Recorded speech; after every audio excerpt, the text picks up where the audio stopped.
op een wip. Kobus en Knillis binnen 2 kaboutertjes. Ze zitten tegaar op een wip. Wip. Knillis wipt omhoog en Kobus gaat omleeg. Wap. Nou gaat Kobus omhoog en Knillis omleeg. Dat gaat mooi. Wie komt eraan?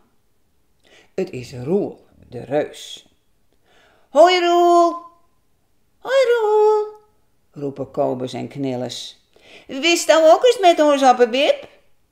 Dat wil Roel heel graag. Wij doen het zo, zei Knillis. Wij gaan tegaar aan de ene kant zitten. En dan aan de andere kant, Roel. De kaboutertjes zitten al. Nou, Roel nog. Ben je hem er klaar voor? Zei Roel. Ja, roepen de kaboutertjes. En dan gaat Roel zitten. Hij skiet voortdaliks met een vaart naar onderen toe. De kaboutertjes vliegen omhoog.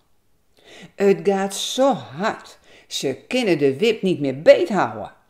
Als een raket vliegen ze de lucht in. Heel hoog, nog hoger. En dan vallen ze met een boog weer naar onderen. Ze falen en falen. En falen heel zacht. Midden in het dikke bos haar van Roel. Ha, dat was mooi, Roel. Nog een keer. En zo spelen ze de hele overdag met z'n drieën. Wat een lol op een wip.